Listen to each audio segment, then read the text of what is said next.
Hello बच्चों, कैसे हो।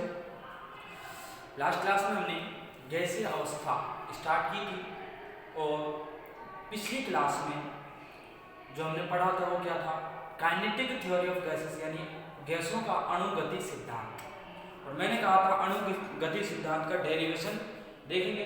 तो हेडिंग डालें अणुगति समीकरण का व्युत्पन्न। क्या है अणुगति समीकरण का व्युत्पन्न? किसके लिए? गैसों के लिए। गैसों के लिए ही अप्लाई होती है अणुगति समीकरण, अणुगति सिद्धांत। देखो मैंने कहा था एक बॉक्स लेना होगा। देखो यहां एक बॉक्स बना रहा हूं जिसकी लंबाई चौड़ाई कितनी है? लंबाई चौड़ाई कुछ ये नहीं, क्या है? घन है, घन। मैंने घनाभ नहीं कह रहा, घन है। तो घन की सभी भुजाओं की लंबाई क्या होती है? समान होती है। तो इस घन की जो लंबाई चौड़ाई है वो कितनी है? वो है L सेंटीमीटर या L मीटर कह सकते हो। क्या है? L है। यहां से भी दिखा दे रहा हूं, क्या है? L centimetre. क्या है? L centimetre. ठीक है, क्लियर। अब उस बॉक्स में कोई कण है और किसी भी दिशा में जा रहा है, मानो इस दिशा में जा रहा है। किस वेग से? किस वेग से जा रहा है? सपोज दैट इसका वर्ग माध्य मूल वेग, या मैं कहता हूं औसत वेग। ऐसे मानो औसत वेग कितना है? v है। औसत वेग क्या है?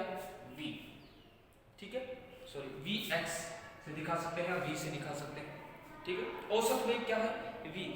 अब इस गति करते हुए कण के लिए, गति करते हुए कण के लिए तीनों अक्षों पर, क्योंकि अक्ष कितने हैं? 3 हैं। तो तीनों अक्षों पर कितने घटक होंगे?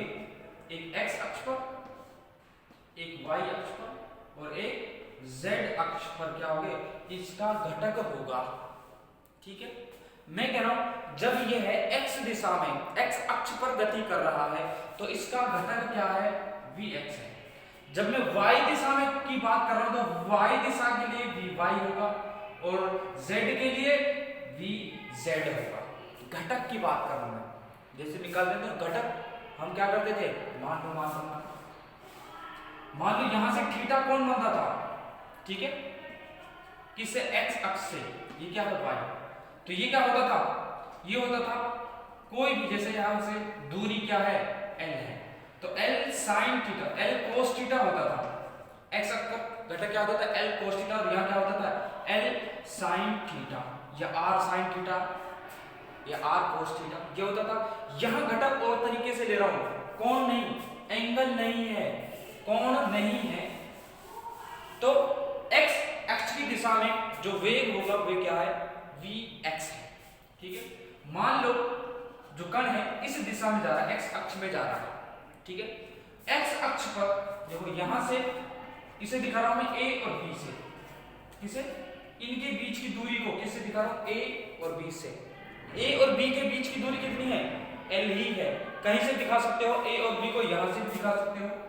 सिर्फ मुझे रिप्रेजेंट करना थोड़ा सा, यदि नीड पड़ी तो लिख देंगे, नहीं नीड पड़ी तो कोई जरूरत नहीं। किस दिशा में जा रहा है? x अक्ष की दिशा में जा रहा है। तो ये क्या है? ये उस बॉक्स का, घन का क्या है? फेस है, फलक है। क्या है? फलक है। ये पूरा क्या है? उस घन का फलक है। तो देखो क्या क्या है हमारा? माना एक घन, माना एक घन आकार का बॉक्स, घन आकार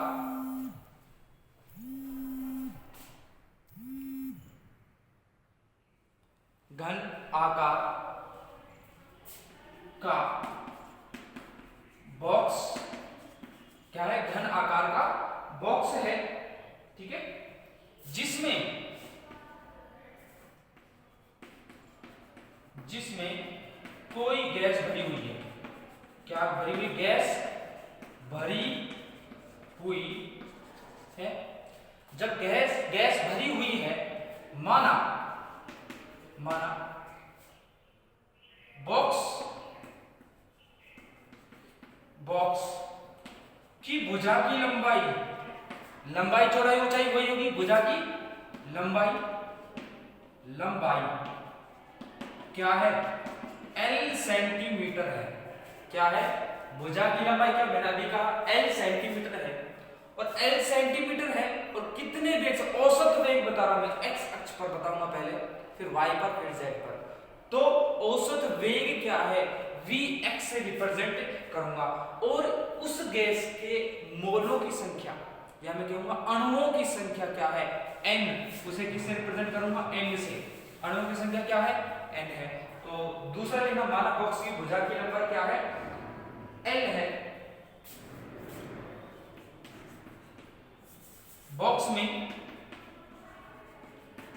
में विद्यमान या उपस्थित, गैस में उपस्थित, बॉक्स में विद्यमान गैस के अणुओं की संख्या क्या है? अणुओं की संख्या क्या है? n है। अणुओं की संख्या n है।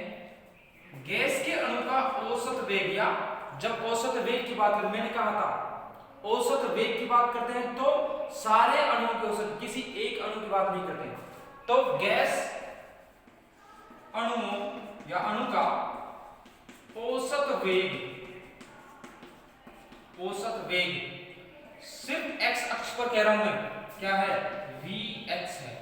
तो ब्रैकेट में लिखना x अक्ष पर, ब्रैकेट में लिखना x अक्ष पर, ठीक है। वेग क्या? औसत वेग क्या है? Vx है। या एक मिनट, Vx वेग को v से तो रिप्रेजेंट कर रहे हैं, x अक्ष पर देखो वेग क्या होता है? वेग क्या होता है? यानी दूरी पर, यानी जो डिस्टेंस ट्रेवल किए गए, वेग क्या होता है? देखो वेग क्या होता है? दूरी बटे समय होता है, यानी इकाई समय में तय की गई दूरी। तो इसे मैं दिखाऊंगा सेंटीमीटर, Vx सेंटीमीटर पर सेकंड, Vs सेंटीमीटर पर सेकंड। क्लियर? औसत वेग क्या है? Vx सेंटीमीटर पर सेकंड। तो यदि गैस के अणु का वेग, गैस के अणु का भार, पहले भार देखते हैं, या द्रव्यमान क्या है? m है। क्या है? m है। तो संवेग क्या होगा? तो टक्कर से पूर्व, देखो यहां इस दिशा में जा रहा है, तो यहां से वो इस दीवार से टक्कर करेगा, तो टक्कर से पूर्व उसका संवेग क्या है? टक्कर से पूर्व संवेग क्या होता है? द्रव्यमान गुणा वेग, mv लिखते हैं संवेग। टक्कर से, तो टक्कर से पूर्व वेग क्या होगा? देखो वेग mvx, x क्या? x दिशा में, अभी एक ही दिशा की बात कर रहे हैं, एक ही अक्ष की बात कर रहे हैं, ठीक है। इतना लिखना,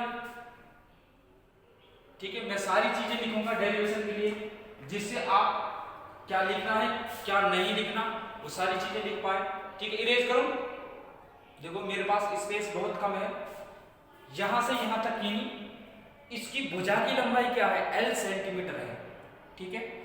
उसमें अणुओं की संख्या क्या है? n है। अणुओं की संख्या क्या है? n है। उनका औसत वेग क्या है? Vx, जब x अक्ष पर जा रहे हैं, x दिशा की ओर जा रहे हैं, ठीक है। ओके, मुझे लगा कोई कॉल आ रहा है, ठीक है। तो कितने कंपोनेंट होंगे? 3 कंपोनेंट होंगे, ठीक है। तो आगे इरेज करो,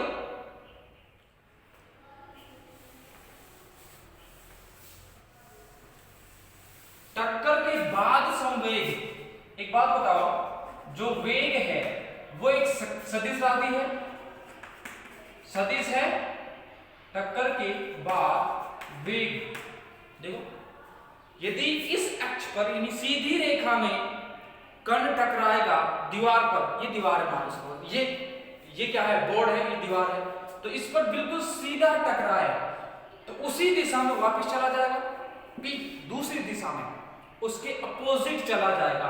तो टक्कर के बाद जो वेग होगा, और हम जानते हैं कि वेग सदिश राशि है, पहले जब मैंने वेग को प्लस लिया था तो इस बार क्या लूंगा, माइनस लूंगा। तो संवेग क्या होगा, संवेग भी सदिश राशि है, तो मैं लूंगा माइनस एम वी एक्स, क्या लिखूंगा, माइनस एम वी एक्स। अतः कुल संवेग क्या है, कुल संवेग होगा इनिशियल माइनस फाइनल, यानी प्रारंभिक संवेग जो है और टकराने के बाद जो संवेग है वो क्या होगा, कुल संवेग होगा, यानी संवेग में परिवर्तन, या ऐसे लिख सकते हो। अतः संवेग में परिवर्तन या कुल संवेग में परिवर्तन क्या होगा, एम वी एक्स माइनस और अंतिम माइनस एम वी एक्स, तो क्या आ जाएगा 2mvx, क्या आएगा, संवेग क्या है 2mvx है। इरेज करूं यहां से। अब एक बात बताइए, जो वेग है वो क्या होता है, वेग क्या होता है, दूरी बटे समय, दूरी बटे समय होता है। देखो जब ये एक भुजा से टकराएगा, देखो मान लो जब ये इस भुजा से टकराएगा, इस फलक से, भुजा नहीं फलक, इस फलक से टकराएगा, तो एक इस फलक से टकराने के जस्ट बाद उसे, यानी टकराने के बाद कहां है, मेरी निकरा अभी चला नहीं है, सपोज वो चला नहीं, स्थिर है, टकराया स्थिर हो गया, तो उसे जैसे वापस जाएगा, तो वापस जाने में दूसरी फलक तक पहुंचने में कितना समय लगेगा, मैं ऐसा कह सकता हूं, समय की बात नहीं, कितनी दूरी तय करनी पड़ेगी। मान लो कि इस फलक पर है, तो इस फलक से इस फलक तक तय करने में कितनी दूरी लगेगी, L, कितनी दूरी लगेगी L, तो समय कितना लगा, देखो ध्यान से, मैं दोबारा बोल रहा हूं, समय मुझे पता करना है, यहां से इस फलक से, या मैं वेग भी बता सकता हूं, वेग तो मुझे पता है, तो इस फलक से इस फलक तक पहुंचने में कितनी दूरी तय करनी पड़ेगी। यदि मैं ऐसा करूं, वेग क्या है, वेग को vx है और समय को मैं t से रिप्रेजेंट करूं, t की आवश्यकता पड़ेगी नहीं, पर मैं कहूं t है, तो L दूरी तय करने में कितना समय लगेगा, t सेकंड या t मिनट, ठीक है। यदि मैं कहूं प्रति सेकंड, यदि मैं समय निकालूं तो t कहूंगा L/v x, ये क्या है, ये समय है, क्या है, समय है, तो मैं कैसे करूंगा समय को, मैं कहूंगा प्रति सेकंड होने वाली टक्करें, अब ये तो नहीं भाई, हो सकता है टक्करें एक सेकंड में एक से ज्यादा हो जाए, तो टक्करें बतानी, ये बताया मैंने समय, प्रति सेकंड समय कितना लगेगा, प्रति सेकंड होने वाली टक्करों की संख्या किससे बताई जाती है, Vx/L से बताई जाती है, किससे बताई जाती है, Vx/L। तो मैं लिखूंगा दोबारा से,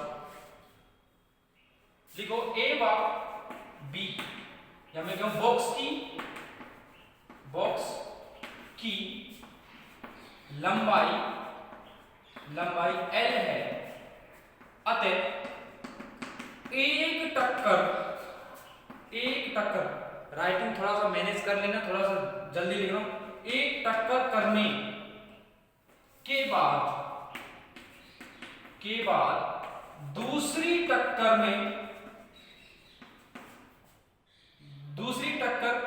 में L सेंटीमीटर की दूरी तय करनी होती है, किसको, गैस के अणु को करनी होती अतः अतः क्या, एक सेकंड में होने वाली टक्करों की संख्या या होने वाली टक्करों की संख्या या टक्करें, एक ही बात है ना। होने वाली टक्करें कितनी होंगी, ध्यान से देखो, ध्यान से। मैंने अभी कहा था ना v, यानी जब समय निकालूंगा तो vx अपॉन l, तो अब क्या करूंगा, मैं करूंगा l upon vx, sorry vx upon l, vx upon l, ठीक है। क्या करूंगा, vx अपॉन l करूंगा। तो देखो टक्करें, एक सेकंड में टक्करें कितनी हो रही है, इतनी हो रही है। और संवेग में परिवर्तन, एक टक्कर पर परिवर्तन कितना हो रहा है, संवेग में कितना हो रहा है। तो प्रति सेकंड, या मैं कहूंगा एक सेकंड में संवेग में परिवर्तन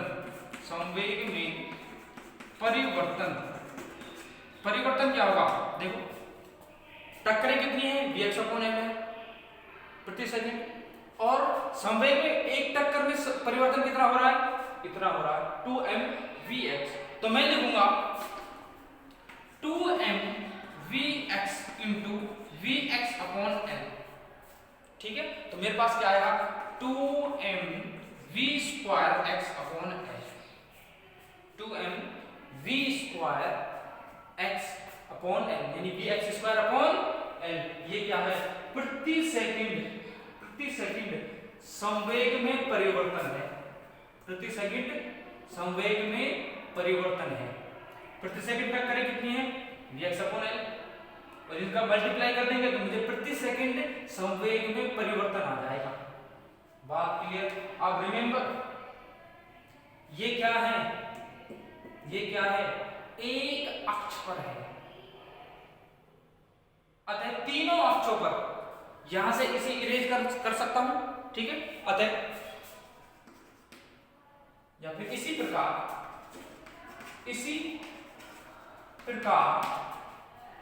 y व z अक्ष पर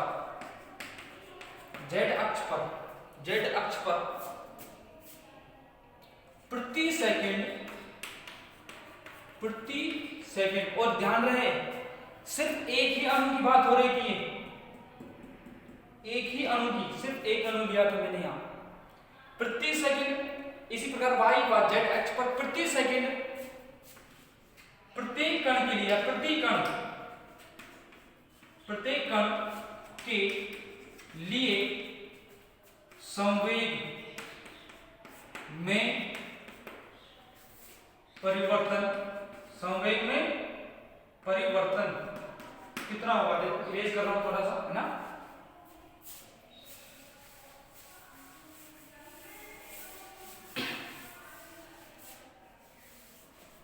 संवेग में परिवर्तन कितना होगा, 2mvy स्क्वायर अपॉन l व 2mvz स्क्वायर अपॉन z है ये z अपॉन l होगा। अतः कुल या तीनों अक्षों पर, अतः तीनों अक्षों पर प्रति सेकंड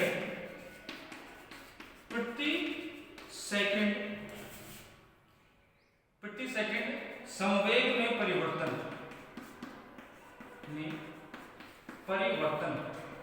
क्या होगा, देखो प्रति एक अक्ष पर कितना है, इतना है, x अक्ष पर, y पर इतना है, z पर इतना है, तो तीनों अक्षों पर कितना होगा, तीनों को जोड़ दूंगा, कितना होगा 2mvx square upon l plus 2mvy square upon l plus 2mvz square upon l, ठीक है। क्या कॉमन है, देखो यहां से देखो क्या कॉमन है, 2m अपॉन l कॉमन है, तो मेरे पास क्या होता है, देखो vx square plus vy square plus vz square, ठीक है। क्या है, ये कौन है।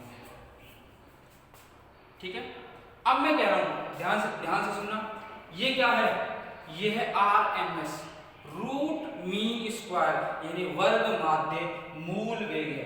देखो x अक्ष पर, y अक्ष पर, z अक्ष पर, और ये किसके इक्वल होता है, ये इक्वल होता है v के। तो मैं लिखूंगा यहां, या फिर ऐसे लिखो, इरेज करूं,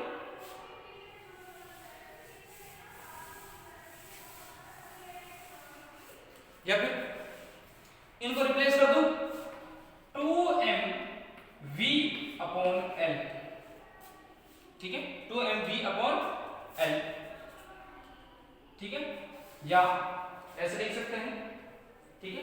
संवेग में परिवर्तन कितना है, संवेग में परिवर्तन ये क्या है, प्रति सेकंड है, प्रति सेकंड प्रत्येक कण के लिए, और v यहां लिख लेना, यहां v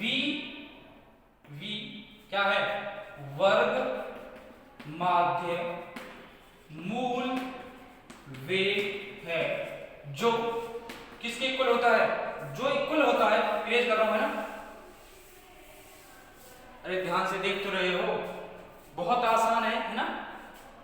जो क्या होता है, v equal to under root vx² plus vy² plus vz² के इक्वल होता है। इसे 2mv² लिखा है ना, देखो ये ना, ये रहा, इसका अंडर रूट ये रहा, तो v² हो जाएगा। तो यहां ये कितने कण के लिए, एक कण के लिए है, अतः यदि, जैसा लगो, यदि बॉक्स में, और हमने माना भी था, यदि बॉक्स में गैस के n कण या अणु विद्यमान हो, तो देखो संवेग में परिवर्तन क्या होगा, देखो ये एक कण के लिए, तो n कणों के लिए क्या लिखूंगा, 2mnv²/L। देखो n से गुणा कर दिया मैंने, n से क्या कर दिया, गुणा कर दिया, ठीक है। एक सेकंड में कुल संवेग परिवर्तन है, ये क्या है, एक सेकंड में कुल संवेग परिवर्तन है कि कितने कणों के लिए, n कणों के लिए, क्या है। और संवेग परिवर्तन यानी प्रति सेकंड संवेग में परिवर्तन को ही क्या कहते हैं, बल कहते हैं, क्या कहते हैं। तो मैं लिखूंगा, इरेज करूं, हम जानते हैं फिजिक्स के कौन से नियम, द्वितीय नियम, हम जानते हैं क्या जानते हैं, संवेग में परिवर्तन की दर बल कहलाती है।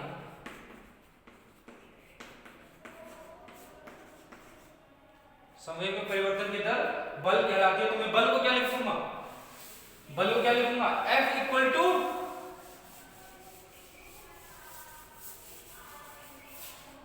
ठीक है, तो F इक्वल टू क्या होगा, F इक्वल टू देखो 2mnv²/L, ठीक है।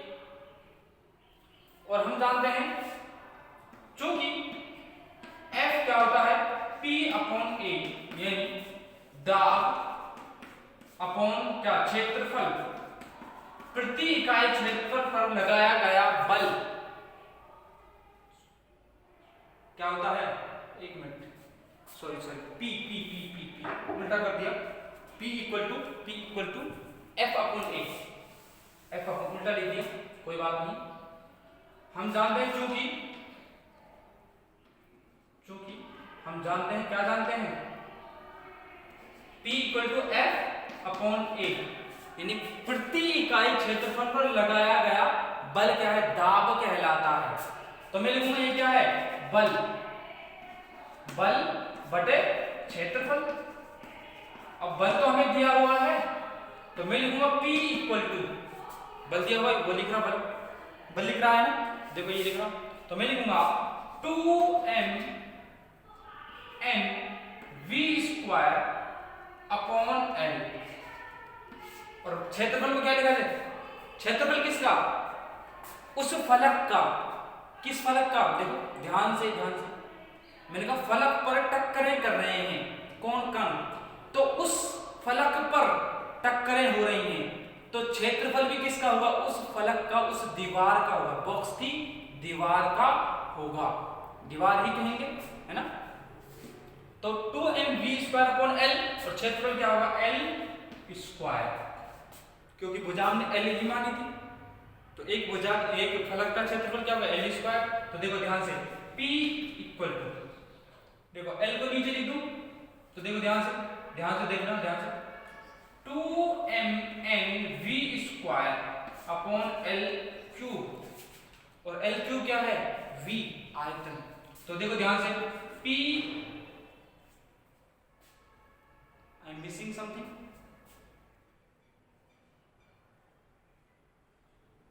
आई थिंक कुछ मिस हो गया है, let me check, wait a minute. Now I get it कि क्या मिस हुआ था। एक्चुअली यहाँ क्षेत्रफल तो लिख रहा है, लेकिन क्षेत्रफल किसका लिखना, थोड़ा सा इरेज कर रहा हूँ ना, एक चीज मिस हुई थी, मुझे पता लग गया था कुछ चीज मिस हुई है, कि यहाँ फलक कितनी है, बॉक्स की फलक, घन की फलक कितनी होती हैं, 6 फलक होती हैं, तो क्षेत्रफल भी 6 फलकों का आएगा, क्योंकि जो अणु गति कर रहे सिर्फ एक फलक पर टक्करें या दाब नहीं लगा रहे, वो सारी फलकों पर दाब लगा रहे हैं। अतः फलक ऐसा लिख सकते हो, इसलिए फलक की बॉक्स की 6 फलकों का क्षेत्रफल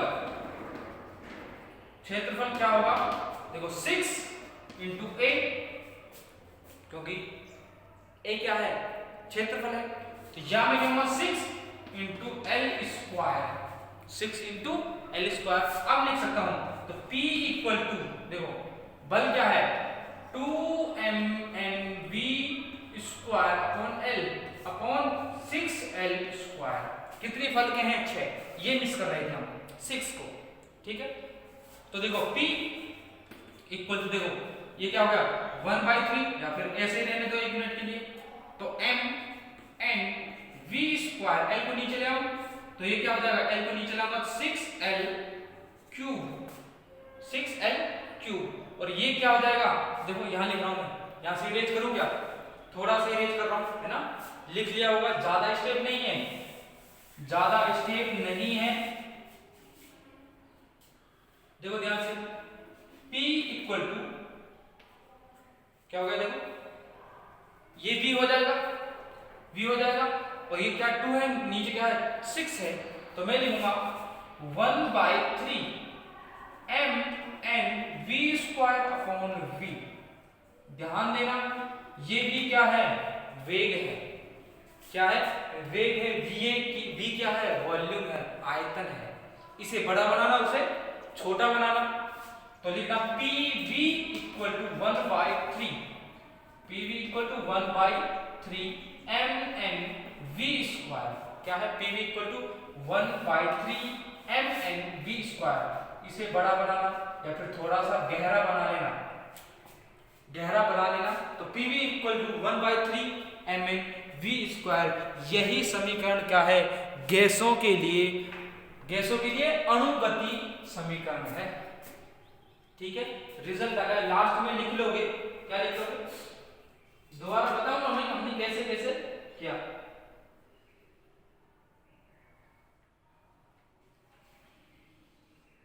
उपरोक्त समीकरण को ही लिख लेना, उपरोक्त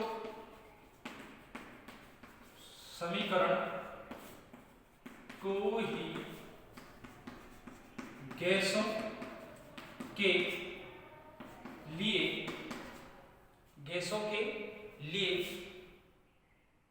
के लिए अणुगति समीकरण कहा जाता है, अणुगति समीकरण कहा जाता है। क्लियर? इसे क्या कहा गया? अणुगति समीकरण। और इस समीकरण की मदद से बोयल नियम, चार्ल्स नियम, है ना, और लॉ ऑफ डिफ्यूजन यानी विसरण का नियम, ग्राहम का विसरण का नियम और एवोगैड्रो नियम, सभी की व्याख्या की जा सकती है मैथमेटिकली, यानी एक्सपेरिमेंटली नहीं किया जा सकता, वो अलग बात है, क्योंकि बहुत सारे रीजन होते हैं, क्योंकि अणुगति सिद्धांत में भी कमियां थी और अणुगति सिद्धांत की हेल्प से ही जो कमियां थी उनको एक्सक्लूड करेंगे, निकालेंगे, क्योंकि अणुगति सिद्धांत के अनुसार क्या माना गया था कि जो गैस के अणु हैं उनमें आकर्षण और प्रतिकर्षण के बल नहीं होते, आकर्षण और प्रतिकर्षण नहीं होता।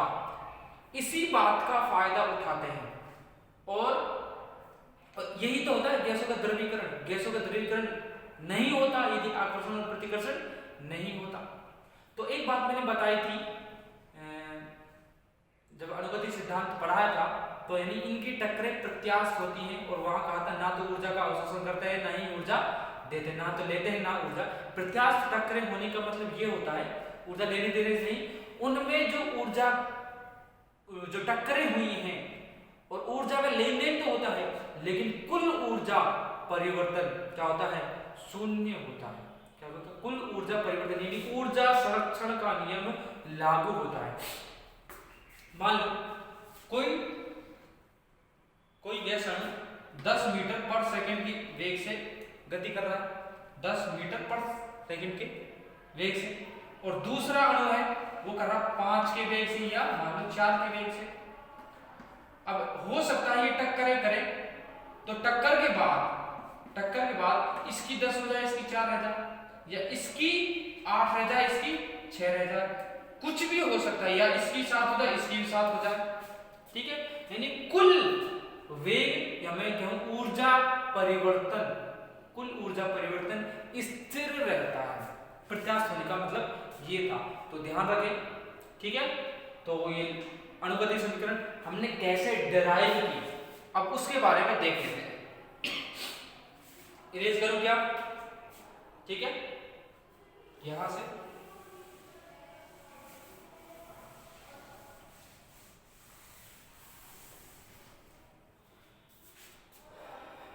अणुगति समीकरण को हमने कैसे डिराइव किया, मैं दोबारा रिवाइज करवा देता हूं। मैंने कहा L सेंटीमीटर की क्या है? लंबा बॉक्स है, लंबाई ऊंचाई चौड़ाई यानी भुजा क्या है? L सेंटीमीटर है, क्या है? घन आकार है उस बॉक्स का। उसमें कितने अणु प्रेजेंट है? L अणु, N अणु, या कभी कभार N अणुओं के स्थान पर N मोल लिया जाता है, N मोल, ये मोलों की संख्या को बताता है। ठीक है, और वेग क्या है? औसत वेग क्या कह रहा हूं मैं? Vx कह रहा हूं। औसत वेग क्या कह रहा हूं? वेग Vx किस अक्ष पर? x अक्ष पर। यदि y अक्ष पर बात करूंगा तो Vy करूंगा। तो जब टक्कर होगी यानी गति कर रहा है, तो उसकी यानी गति कर रहा है कोई कण, तो उसका क्या होगा? संवेग होगा। संवेग क्या होता है? द्रव्यमान गुणा वेग, ये होता है संवेग। तो मैं लिखूंगा x अक्ष पर संवेग क्या होगा? mvx, टक्कर से पूर्व। अब v क्या है? सदिश राशि है। v क्या है? सदिश राशि है। वेग क्या होता है? सदिश होता है, चाल अदिश होती है, जबकि वेग सदिश राशि होती है। तो जब सदिश है, टक्कर से पूर्व यदि आपने धनात्मक लिया है, तो टक्कर के बाद संवेग को क्या मानोगे? ऋणात्मक मानोगे, क्योंकि हमने कहा था सीधी रेखा में गमन कर रहा x अक्ष पर, तो माइनस x लोगे तो क्या हो जाएगा? Minus vx। तो संवेग में परिवर्तन क्या होगा? संवेग में परिवर्तन ऐसे तो नहीं फाइनल यानी अंतिम माइनस प्रारंभिक, ऐसा नहीं करते। तो मैं कहूं अंतिम, प्रारंभिक माइनस अंतिम। संवेग में परिवर्तन है टक्कर से पूर्व वेग और टक्कर के बाद वेग। टक्कर में संवेग में परिवर्तन तो जब ही देखेंगे, टक्कर से पूर्व संवेग माइनस टक्कर के बाद संवेग, तो mv माइनस ब्रैकेट में माइनस vx, तो क्या होगा? 2mvx आ गया। क्या गया? संवेग में परिवर्तन क्या गया? 2mvx। अब हम जानते हैं कि यदि टाइम का समय निकालते हैं तो समय क्या होता है, दूरी बटे वेग, दूरी बटे वेग। ठीक है, अब मैं कह रहा हूं प्रति सेकंड टक्करों की संख्या, क्योंकि एक टक्कर होने के बाद यदि ये क्या है, उस बॉक्स की क्या है, दीवार है, यहां से वो कण टकराया तो इस स्थिति पर है, मान लो टकराने के जस्ट बाद यहां से दूसरी दीवार कितनी दूरी पर है, L दूरी पर है, तो दूसरी टक्कर में कितनी दूरी तय करनी पड़ेगी, L, और प्रति टक्कर में समय या प्रति सेकंड होने वाली टक्करों की संख्या के क्या लिखूंगा, Vx/L लिखूंगा, क्योंकि L क्या है, दूरी है, उसे कितनी दूरी तय करनी पड़ी, L, और कितने वेग से, Vx वेग से, तो प्रति सेकंड टक्कर कितनी होगी, Vx/L। तो प्रति सेकंड संवेग क्या होगा, इस Vx/L को किससे मल्टीप्लाई कर दूंगा, 2mVx से मल्टीप्लाई करूंगा तो क्या हो जाएगा, 2mVx² L हो जाएगा। रिमेंबर, ये कौन से अक्ष पर है, x अक्ष पर, और जब ये x अक्ष पर है तो y अक्ष पर कितना होगा, 2mVy² L।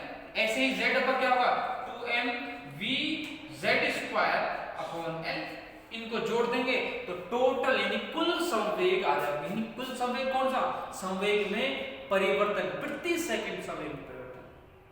ठीक है, तो मेरे पास v क्या आएगा, देखो Vx² plus Vy² plus Vz² ये किसके इक्वल होता है, या तो कभी कभार इसे c से डिनोट करते हैं और कभी कभार इसे v से डिनोट करते हैं, किससे, v से।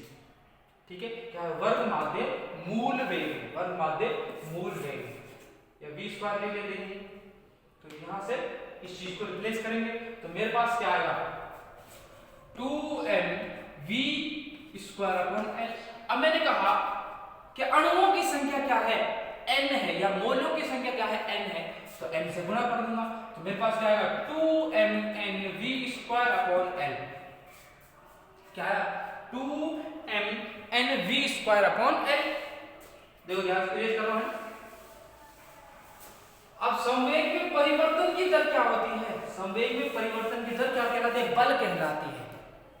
क्या कहलाती है, बल, संवेग में परिवर्तन की दर। अब ये क्या है, बल है, ये क्या है, बल है। F = 2mNV²/L। अब उन गैस के अणुओं द्वारा बॉक्स की आंतरिक दीवार पर बल लग रहा है, क्या उसे क्या कहते हैं, दाब। भाई टकराने में बल है, यानी जो बल लगाया गया है पर यूनिट एरिया, पर इकाई, प्रति इकाई क्षेत्रफल पर लगाया गया बल क्या होता है, दाब होता है। तो मैं लिखूंगा P = F/A। अभी इरेज क्या है, ठीक है, F का मान रखूंगा और A का मान कैसा रखूंगा, क्योंकि घन के 6 फलक हैं, 6 फेस हैं, तो 6 के 6 फेस का क्षेत्रफल लिखना होगा, क्योंकि एक फेस का नहीं लिख सकते। तो मैं लिखूंगा P = F, F क्या है, 2mNV²/L/6L², यानी 6 फलकों का क्षेत्रफल। ये तो क्षेत्रफल हो गया L², 6 फलकों का 6L²। तो यहां से मुझे क्या मिल जाएगा, P मिल जाएगा 1/3mNV²/V। ये क्या है, आयतन। तो मैं लिखूंगा PV = 1/3mNV²।